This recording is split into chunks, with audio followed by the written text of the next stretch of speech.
आज हमारे साथ में हैं पाठ्य पुस्तक निगम के अध्यक्ष शैलेंद्र बरुआ जी। चलिए हम उनसे आपको मिलाते हैं। सर बहुत बहुत धन्यवाद हमसे जुड़ने के लिए, हमें आपका महत्वपूर्ण टाइम देने के लिए। जी धन्यवाद, आपको भी बहुत बहुत शुभकामनाएं। सर मैं सबसे पहले आपको बधाई देना चाहता हूं कि मध्य प्रदेश शासन ने आपको एक इतना महत्वपूर्ण विभाग का अध्यक्ष बनाया है।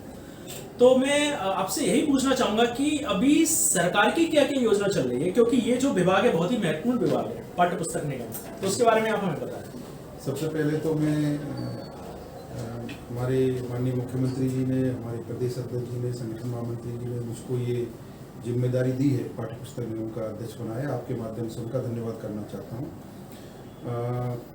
कुल मिलाकर के जो हमारा निगम है, उस निगम का मुख्य रूप से काम ये है कि हमको जो शासकीय विद्यालय हैं, स्कूल्स हैं, नीचे हर गांव तक प्राइमरी स्कूल्स हैं, मिडिल स्कूल्स हैं, तो उनके जो छात्र हैं, जो छात्र छात्राएं हैं, उनको मध्य प्रदेश सरकार की योजना है, मुख्यमंत्री जी की योजना है कि निःशुल्क उनको किताबें उनके पाठ्यक्रम के अनुसार उपलब्ध कराने का, ये मुख्य रूप से हमारे निगम का काम है। तो वो समय पर जो पाठ्यक्रम जो तय किया है उसके अनुसार कक्षा 1 से लेकर के और 12वीं तक की पुस्तकें उनको उपलब्ध हो जाए, ये मुख्य रूप से समय पर और अच्छी क्वालिटी की उपलब्ध हो जाए, ये मुख्य रूप से पाठ्य पुस्तक निगम का काम है। सर आप पर्टिकुलर इंडिविजुअल आप किस किस योजनाओं पे काम कर रहे हैं? ऐसे अब आप कैबिनेट का दर्जा है, आप अध्यक्ष हैं। मुख्य रूप से जैसा मैंने बताया, निगम का काम ये है। साथ साथ में माननीय प्रधानमंत्री जी ने अभी नई शिक्षा नीति 2020 लागू की, उसके अनुसार फिर माननीय मुख्यमंत्री जी भी शिक्षा के क्षेत्र में बहुत सारे उन्होंने सुधार किए पिछले वर्षों में। अभी भी उन्होंने एक सीएम राइजिंग करके स्कूल्स कुछ अच्छी गुणवत्ता के एक उच्च जो मानक है उसके अनुसार छात्रों को शिक्षा उपलब्ध हो सके, उनकी योजनाएं कुल मिलाकर के सरकार की, केंद्र सरकार की और प्रदेश सरकार की जो शिक्षा के क्षेत्र में योजना है, उनको नीचे तक हम क्रियान्वित कर सके, शिक्षार्थियों को लाभ मिले, उनके अभिभावकों को लाभ मिले, और कुल मिलाकर के एक आगे आने वाली जो देश की भविष्य की पीढ़ी है वो एक संस्कारित, शिक्षित, अनुशासित हो, उसके लिए हम लोग लगे प्रयास कर रहे हैं। आप इतने समय से आप संगठन मंत्री रहे हैं भाजपा के। आप होशंगाबाद और जौनपुर जैसे महत्वपूर्ण जगह के आपने संगठन मंत्री के तौर पर काम किया है। अब आप निगम मंडल में ऐसे पाठ्य पुस्तक निगम के आप अध्यक्ष हैं, तो ये आपके लिए कुछ चुनौतीपूर्ण नहीं है? क्योंकि संगठन की राजनीति और निगम मंडल की राजनीति थोड़ा सा अंतर तो है। आपका कहना सही है। चुनौती तो कोई भी काम हो चुनौती मान के करना चाहिए। मैं सामान्यतः जब से हमारी राजनीतिक यात्रा प्रारंभ हुई या उससे पहले से ही, मैं जब से संघ का स्वयंसेवक रहा बचपन से, फिर विद्यार्थी परिषद में काम किया मैंने, फिर संगठन मंत्री की विद्यार्थी परिषद के रूप में काम किया, विश्वविद्यालय की कार्य परिषद में विश्वविद्यालय जो हायर एजुकेशन वहाँ की यूनिवर्सिटी को कैसे संचालित करना, तो ग्वालियर यूनिवर्सिटी की कार्य परिषद में भी मैं रहा लंबे वर्षों तक। फिर भारतीय जनता पार्टी में भी मुझे एज ए संगठन मंत्री लगभग 19 से 1 साल से, मैं 2002 से जब भारतीय जनता पार्टी की 3 में सरकार बनी, दिग्विजय सिंह की सरकार को हटा करके, तो उसके पहले से मैं भारतीय जनता पार्टी में संगठन मंत्री के रूप में काम कर रहा हूँ। अलग अलग संभागों में रहा, मैं बुंदेलखंड में भी रहा, मैं मालवा में, इंदौर में लंबे समय तक संगठन मंत्री रहा, फिर ग्वालियर चंबल में रहा, फिर अभी जबलपुर और होशंगाबाद में था। तो संगठन का काम एक अलग प्रकार का रहता है। अब हालांकि संगठन के द्वारा ही सरकार का निर्माण होता है। अब पार्टी ने जैसा तय किया, संगठन ने जैसा तय किया कि अब लंबे समय तक संगठन में काम कर लिया तो इधर सरकार में काम करना है, तो जो भूमिका पार्टी ने, संगठन ने तय की उसके अनुसार मैं यहाँ काम कर रहा हूँ। ऐसे कई नेता हैं बीजेपी के सीनियर्स जिनको निगम मंडल में कोई स्थान नहीं मिला, और सिंधिया जी के, जिनके नए नवेले में नेता कहूँगा, जो सिंधिया जी के साथ आए हैं, उनको कैबिनेट का दर्जा मिल गया।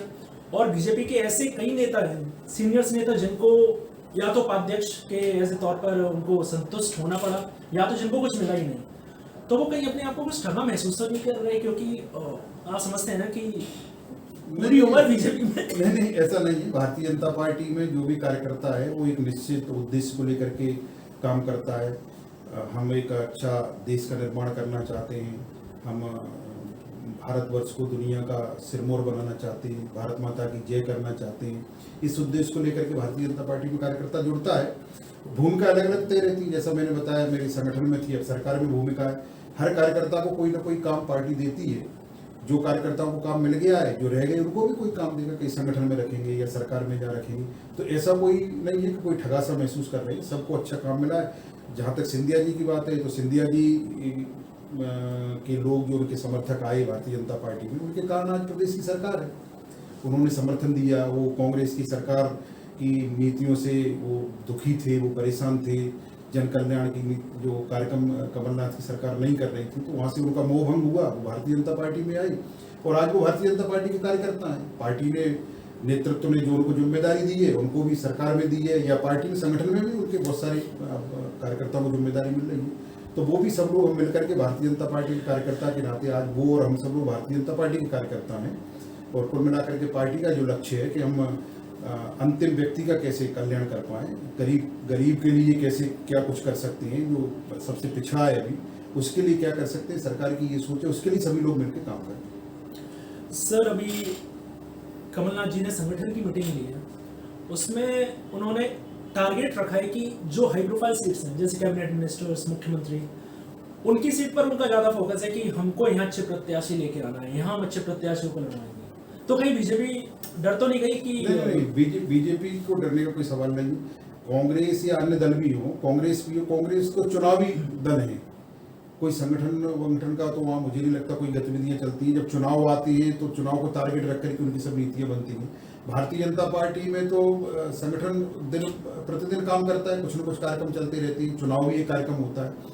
तो वो तो कोई भारतीय जनता पार्टी कोई उनसे डर गई ऐसा कुछ नहीं है। और कांग्रेस कितना भी कुछ कर ले, कांग्रेस में संगठन जैसा मैंने कहा कि संगठन तो वहाँ है नहीं, उनकी सबके अपने अपने एजेंडे रहते हैं। कमलनाथ जी का अपना एजेंडा है, उनको अपने लड़के को स्थापित करना है, नकुलनाथ जी को, दिग्विजय सिंह को अपने लड़के को स्थापित करना है, तो उनकी वर्चस्व की लड़ाई है। कांग्रेस यही नहीं तय कर पाई, अभी तक कमलनाथ जी ही नेता प्रतिपक्ष हैं, वही प्रदेश अध्यक्ष हैं। तो पहले वो उनके अपने संगठन का क्या, वो उनकी कोई संगठन की कोई योजना नहीं, लेकिन ठीक है, वो अपने उनकी गतिविधियां क्या करना है उनको करना है, उनका संगठन है, उनको तय करना है, उसके बारे में मैं कुछ नहीं कह सकता हूँ।